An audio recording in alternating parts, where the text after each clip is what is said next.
அன்பார்ந்த ஞான ஒளி யூடியூப் சேனல் நேயர்கள் அனைவருக்கும் வணக்கம். இந்த பதிவில் மகர ராசி அன்பர்களுக்கு ஐப்பசி மாத ராசி பலன்கள் காணலாம். குரோதி வருஷத்தின் 7வது மாதம் ஐப்பசி மாதம். காலபுருஷனுக்கு கலத்திர மாதம். சூரியனுடைய கதிர்வீச்சு வெப்பம் குறைவான மாதம். மழை பொழியும், ஜிலு ஜில்னு காற்று அடிக்கும், இதமான கால்நிலையை கொடுக்கக்கூடிய மாதம் ஐப்பசி மாதம். வாக்கிய கணித பஞ்சாங்கப்படி ஐப்பசி மாத கோச்சார கிரக சஞ்சார நிலைகளை காணலாம்.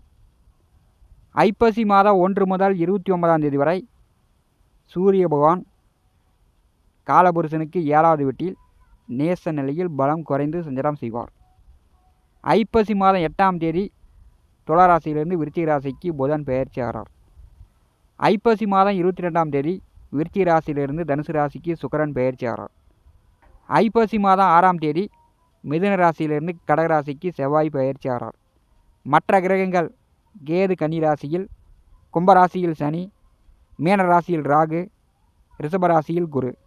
ஐப்பசி மாதம் 18ஆம் தேதி கும்பராசியில் சனிபகவான் வக்கர நிவர்த்தி அடைந்து நேர்கதியில் முன்னோக்கி செல்கிறார்.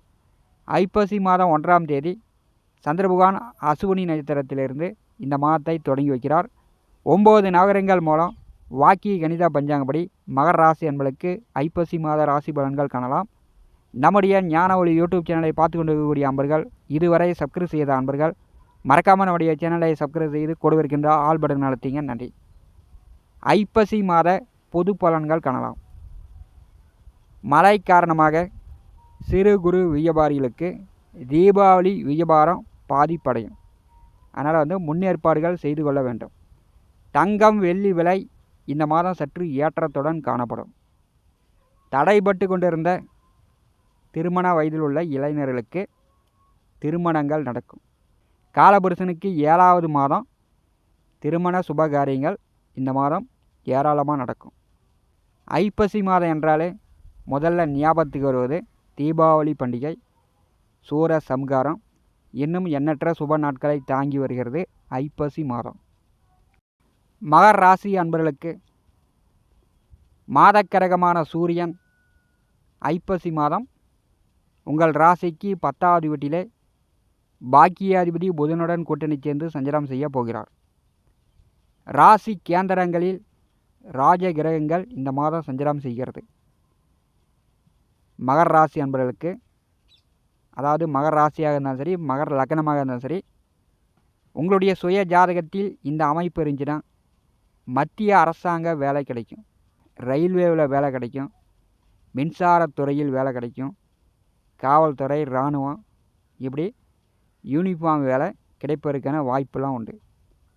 தொழில் ஜீவன கர்மஸ்தானத்திலே அஷ்டமாதிபதி சூரியன் நேச நிலையில் பலம் இழந்து சஞ்சாரம் செய்யும்போது மகர ராசி என்பர்கள் அரசு மூலம் ஆதாயம் பெறக்கூடிய மாதமாக இருக்கும். உங்களுக்கு கிடைக்கலனாலும் உங்கள் தந்தையாருக்கு அரசு மூலம் ஆதாயம் உண்டு. வம்பு வழக்கு, கோர்ட்டு கேஸு, சட்ட சிக்கல் உள்ளவர்கள், சொத்து சார்ந்து, நிலம் சார்ந்து, வீடு சார்ந்து, வண்டி வாகனங்கள் சார்ந்து, வேலை சார்ந்து, தொழில் சார்ந்து வம்பு வழக்கு, கோர்ட்டு கேஸு, சட்ட சிக்கலில் உள்ளவர்களுக்கு அதெல்லாம் நிவர்த்தி ஆகக்கூடிய வாய்ப்புகள் உண்டு. வம்பு வழக்குகளில் உங்கள் பக்கம் வெற்றி, எடுத்த காரியங்கள் ஜெயமாகும். மகர ராசிக்கு சத்ரு பாக்கியாதிபதி புதன் ஐப்பசி மாதம் 8ஆம் தேதி வரை சூரியனுடன் கூட்டணி சேர்ந்து சஞ்சாரம் செய்கிறார். அதன் பிறகு லாபஸ்தானத்திற்கு வருகிறார். 10ஆம் வீட்டிலும் 11வது வீட்டிலும் புதன் சஞ்சாரம் செய்யும்போது பேரம் பேசி வியாபாரமாக இருந்தாலும் சரி, வர்த்தகமாக இருந்தாலும் சரி, கடையாக இருந்தாலும் சரி, உங்களுடைய குடும்ப விவகாரமாக இருந்தாலும் சரி, நீங்கள் பேரம் பேசி பேச்சு வழி நீங்கள் காரியங்களை சாதித்து கொள்வீங்க. ஐப்பசி மாதம் தீபாவளி மாதமாக இருக்கும்போது தீபாவளி வியாபாரம் வர்த்தகர்களுக்கு, மகர ராசிக்காரர்களுக்கு இது ஒரு அற்புதமான வாய்ப்பு. உங்கள் பேச்சால் காரியங்கள் சாதிக்கலாம், அதிக பணம் சம்பாதிக்கலாம். புத பகவான் 10ஆம் வீட்டிலும் 11ஆம் வீட்டிலும் சஞ்சாரம் செய்யும்போது புதனால் உங்களுக்கு ஆதாயம் உண்டு. சூரியனுடன் புதன் கூட்டணி சேர்ந்து சஞ்சாரம் செய்யும்போது தந்தைக்கு உடல் ஆரோக்கியம் நன்றாக இருக்கும். தந்தை வழி ஆதரவு, ஆதாயம் மகர ராசிக்காரர்களுக்கு உண்டு. ஐப்பசி மாதம் 22ஆம் தேதி வரை மகர ராசிக்கு தொழில் ஜீவன கர்மஸ்தானாதிபதி லாபஸ்தானத்திலே 11வது வீட்டிலே சஞ்சாரம் செய்வார். இப்போ வந்து பார்த்திங்கன்னா உங்களுக்கு வந்து நல்ல மன மகிழ்ச்சி உண்டு. சுக்கிரன் வந்து 16ஆம் வீட்டில் சஞ்சாரம் செய்யும்போது நல்ல வருமானம் உண்டு.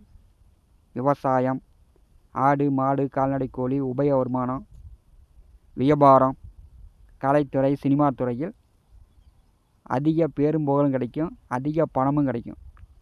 11வது வீட்டில் சுக்கிரன் அமர்ந்திருக்கும் போது மகர ராசி என்பவர்களுக்கு புதிய தொழில் தொடங்கி அதன் மூலமாக நல்ல வருமானம் பார்க்கலாம். மூத்த அண்ணன் அக்கா உடன் பிறந்தவர்கள் வழி ஆதாயம் உண்டு. நண்பர்கள் வழியில் உதவிகள் கிடைக்கும். மகர ராசி என்பவர்களுக்கு இது ஒரு சிறப்பு. அசுர குருவும் தேவகுருவும் சம சப்தம பார்வையில் இருக்கும்போது மகர ராசி என்பவர்களுக்கு தொழில் வந்து விருத்தி அடையும். விறுவிறுன்னு இதுவரை இருந்து வந்த விரயங்கள் குறையும். மகர ராசிக்கு 7வது வீட்டிலே ஐப்பசி மாதம் 6ஆம் தேதி செவ்வாய் பகவான் பெயர்ச்சியாகி கடகராசியில் அமர்வார். செவ்வாய் வந்து நேச நிலையில் பலம் குறைந்து அவருடைய 4ஆம் பார்வை 10வது வீட்டின் மேல் விழுகிறது. 10வது வீட்டில் மகர ராசிக்கு அஷ்டமாதிபதி சூரியன் நேச நிலையில் பலம் குறைந்து சஞ்சாரம் செய்கிறார். 2 ராஜகிரக பார்வையில் 2 நேச ராஜகிரகங்கள் பாரி செய்யக்கூடிய அமைப்பு.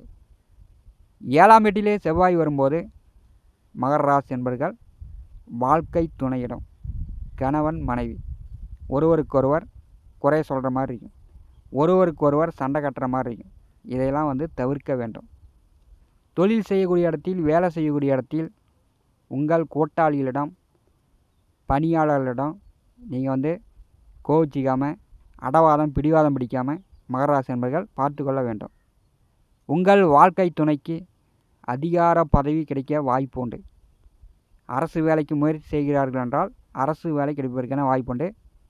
பூமி, மனை, நிலம், சொத்து வாங்கக்கூடிய வாய்ப்புகளும் உண்டு. 7ஆம் வீட்டிலே செவ்வாய் பகவான் சஞ்சாரம் செய்யும்போது மகர ராசி என்பவர்களுக்கு கூடா நட்பு கேடாய் முடியும். அதனால் வந்து கூட்டாளிகளுடன் நீங்கள் வந்து கொஞ்சம் கவனமாக இருப்பது நல்லது. ஒரு சிலருக்கு வீண் அலைச்சல், அதன் மூலம் பண விரயம், கெட்ட பெயரெல்லாம் வரத்துக்கு வாய்ப்புண்டு. 7ஆம் வீட்டிலே செவ்வாய் பகவான் சஞ்சாரம் செய்யும்போது வயிறு சார்ந்த பிரச்சனை, உடல் உஷ்ணம் சம்மந்தப்பட்ட கண் நோய் இப்படிலாம் வரத்துக்கு வாய்ப்புண்டு. சளி, காய்ச்சல், இருமல் இப்படி சிறு சிறு உடல் உபாதைகளும் வரும். உடனே மருந்து மாத்திரை எடுத்துக்கொள்ள வேண்டும். ஐப்பசி மாதம் 18ஆம் தேதி சனி பகவான் வந்து கும்பராசியில் வக்கர நிவர்த்தி அடைந்து நேர்கதியில் முன்னோக்கி செல்வார்.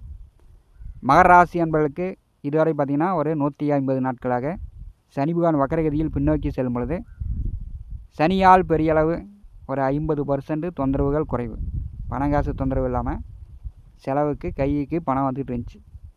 சனி வக்கர நிவர்த்தி அடைந்து நேர்கதியில் முன்னோக்கி செல்லும் பொழுது மகர ராசி நண்பர்கள் கொஞ்சம் பேரம் பேசி தான் ஏதாச்சும் வாங்கிறதா இருக்கும். 7 நாட்டு சனியில் குடும்பச்சனியினுடைய தாக்கம் கொஞ்சம் கூடுதலாக இருக்கும். பண விஷயங்களில் மிகுந்த கவனம் எச்சரிக்கை தேவை.